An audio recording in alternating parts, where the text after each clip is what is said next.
La maîtrise de soi, le chemin stoïcien vers la transformation.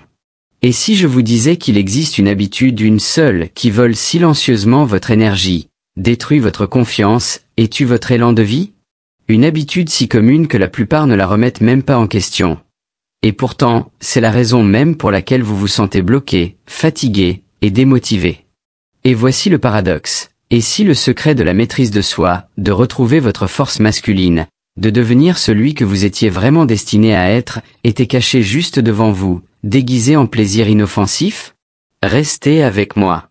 Car une fois que vous comprendrez ce que je m'apprête à révéler, vous ne verrez plus jamais la masturbation de la même façon. Soyons honnêtes. C'est cette chose dont personne ne veut parler, mais que tout le monde vit. Vous avez probablement entendu dire, c'est normal, c'est sain, ce n'est pas grave. Mais, et s'il se trompait? Et si cette habitude soi-disant innocente était en réalité la racine de votre manque d'énergie, de vos doutes, de votre absence de motivation? Et si tout ce qu'ils vous ont dit à ce sujet était un mensonge? Car voici la vérité qu'ils ne veulent pas que vous sachiez. La masturbation, surtout pratiquée fréquemment et inconsciemment, entraîne votre cerveau à rechercher la gratification immédiate.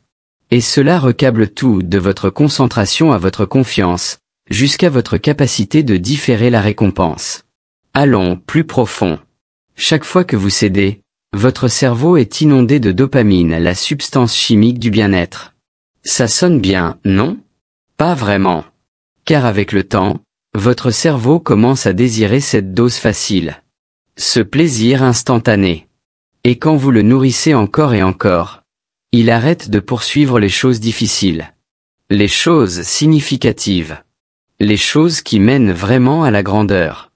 Alors que se passe-t-il? Vous vous sentez fatigué. Vous vous sentez vide. Vous vous sentez démotivé. Pourquoi? Parce que votre cerveau s'est déjà récompensé pour n'avoir rien fait. Et ce n'est pas que de la science. Les anciens philosophes stoïciens l'avaient vu venir il y a des siècles. Ils nous ont mis en garde contre ce piège. Contre le danger d'être gouverné par le désir. Contre ce qui arrive quand le plaisir prend le volant.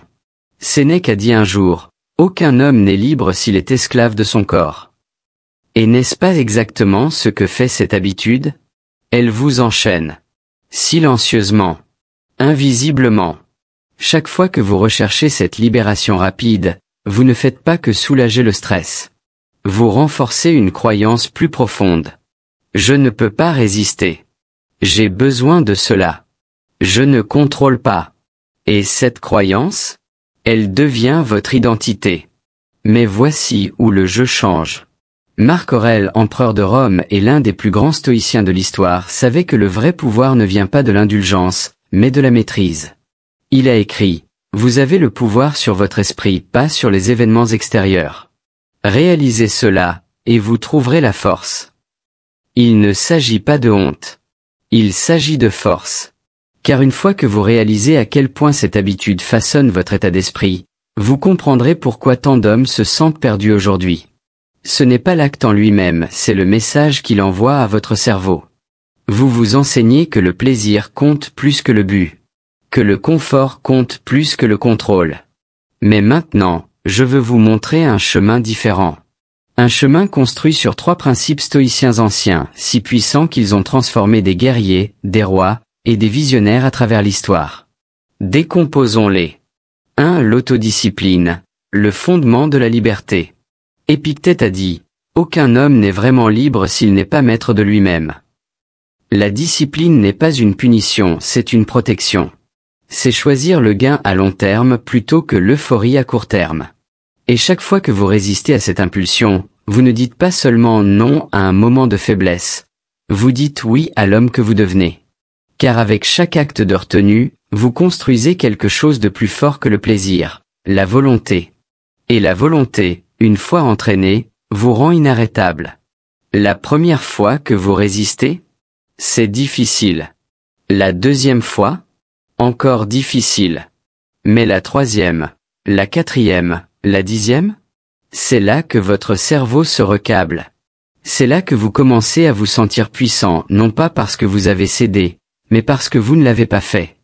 Et avec chaque victoire, votre identité change. Vous passez de un gars qui ne peut pas s'arrêter à un homme qui choisit son chemin. C'est ça, la liberté. 2. Le but. Remplacer les habitudes faibles par une mission puissante. La plupart des hommes ne luttent pas avec la masturbation parce qu'ils sont pervers. Ils luttent parce qu'ils s'ennuient. Parce qu'ils ne sont pas épanouis. Parce qu'ils n'ont pas quelque chose de plus grand à viser. Les stoïciens croyaient qu'une vie vide invite le chaos. Que l'énergie sans direction se retourne vers l'intérieur et vous détruit. Alors voici le défi. Quelle est votre mission? Car quand vous construisez quelque chose, une entreprise, une compétence, un corps, un héritage, vous n'avez pas le temps pour les plaisirs insensés. Vous êtes trop occupé à devenir quelqu'un. Réfléchissez Y. Quand vous êtes dans le flow en écrivant, en vous entraînant, en construisant, pensez-vous même à gaspiller votre énergie sur un faux plaisir? Bien sûr que non. Parce que votre énergie est utilisée. Elle est canalisée vers quelque chose de réel. Et cela nous amène à l'idée la plus puissante de toutes. 3. La transmutation. Transformer l'énergie sexuelle en feu créatif. Les anciens guerriers et mystiques croyaient que l'énergie sexuelle était sacrée. Non pas quelque chose à gaspiller, mais quelque chose à rediriger.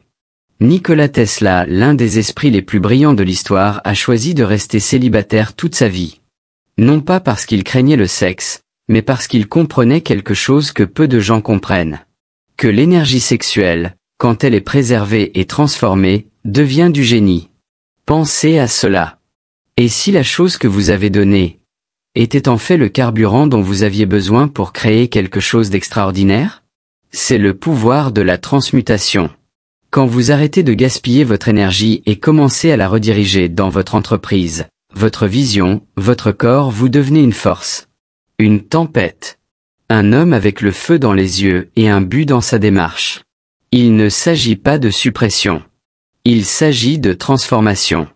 Car votre énergie est trop précieuse pour être jetée devant un écran. Vous n'êtes pas destiné à être esclave. Vous n'êtes pas destiné à être esclave de vos pulsions. Vous êtes destiné à vous élever au-dessus d'elles et à diriger. Maintenant, imaginez ceci. Vous vous réveillez avec clarté. Énergie. Motivation. Vous vous regardez dans le miroir et respectez l'homme qui vous regarde, non pas parce qu'il est parfait, mais parce qu'il est discipliné. Plus de culpabilité. Plus de honte. Juste un mouvement vers l'avant. Vous commencez à finir ce que vous commencez. Vous arrêtez de négocier avec votre moi inférieur. Et petit à petit, vous devenez méconnaissable pour votre ancien moi, pour les gens qui doutaient de vous, pour le système qui veut vous garder faible. Ce n'est pas de la motivation. C'est de la transformation. Mais voici la vérité finale. Personne ne vient vous sauver. Vous avez deux choix maintenant. Vous pouvez continuer à vivre dans ce cycle chute de dopamine après chute de dopamine, vous disant que c'est inoffensif. Ou vous pouvez décider, assez. Vous pouvez choisir de devenir l'homme que vous étiez destiné à être.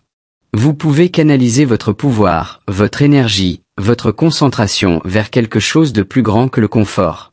Les stoïciens ne sont pas devenus des légendes en suivant leurs pulsions. Ils sont devenus des légendes parce qu'ils se sont dirigés eux-mêmes.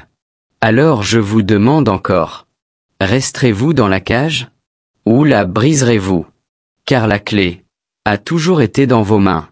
La liberté n'est pas l'absence de contraintes, mais la maîtrise de soi face aux tentations. Adaptation d'une pensée stoïcienne. L'homme qui contrôle ses désirs contrôle son destin. Marc Aurèle, paraphrasé.